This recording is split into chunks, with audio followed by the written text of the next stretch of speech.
ዳቦ ለምንድነው ተገልብጦ በዚህኛው የሚቆረሰው? ለምን በፊት ለፊቱ አይቆረስም?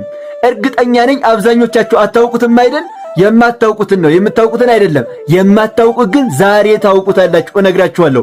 ሁላችሁም በደንብ አድርጋችሁ ቪዲዮን ሼርና ኮፒ ሊንክ ላይክ እያደረጋችሁ ለሁሉም አደርሱልኝ። ላይክ አድርጉና ጀምሩት። ሁላችሁም ቤቱን ፎሎ አድርጉት። ይሄ ዳቦ በዚህ ተገልብጦ የሚቆረስበት ራሱን የቻለ ሃይማኖታዊ አንድምታ አለው።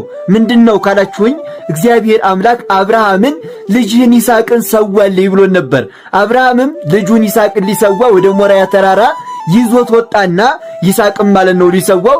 ይስሐቅ ሲመለከት እንጨቱ አለ፣ እሳቱ አለ፣ ሁሉም ነገር አለ። በግ ግን የለም፣ የሚሰዋ በግ። እና ይስሐቅ አብርሃምን እንደዚህ ሲል ጠየቀው፣ አባቴ ሆይ እንጨቱ ተደርድሯል፣ እሳቱም ሁሉ ነገር አለ፣ ነገር ግን የመስዋዕቱ በግ ወዴት አለ አለው። አይ ልጄ ትጠቀምበታለህ እንጂ አትጎዳበትም፣ እግዚአብሔር ልጅህን ሰዋልኝ ብሎኝ የመስዋዕቱ በግ አንተ ነህ አለው።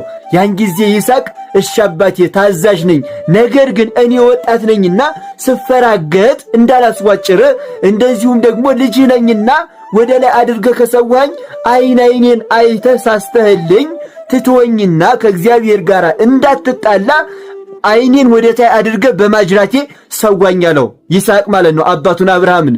አብርሃምም እሺ ብሎ ይስሐቅን ወደ ታይ አድርጎ በማጅራቱ ሊሰዋው ሲል ያን ጊዜ ከላይ ቃል መጣ። ምን የሚል? አብርሃም አብርሃም ኢትዴከ ላዕለ ይስሐቅ ፍቁርከ፣ አብርሃም አብርሃም በልጅህ በይስሐቅ ላይ እጅን አትጣል አለው።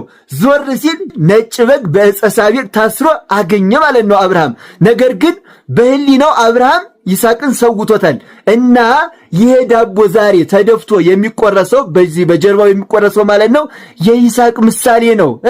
ይስሐቅ ወደ ታይ አድርጎ ሰዋኝ እንዳለው ሁሉ የዚያ ምሳሌ ነው ወዳጄ።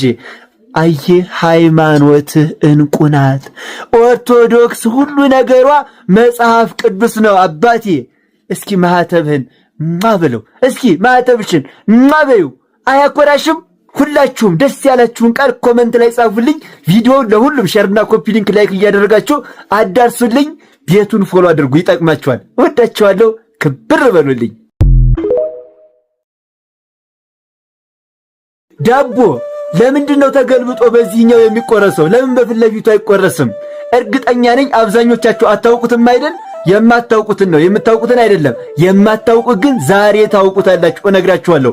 ሁላችሁም በደንብ አድርጋችሁ ቪዲዮን ሼርና ኮፒ ሊንክ ላይክ እያደረጋችሁ ለሁሉም አደርሱልኝ። ላይክ አድርጉና ጀምሩት። ሁላችሁም ቤቱን ፎሎ አድርጉት።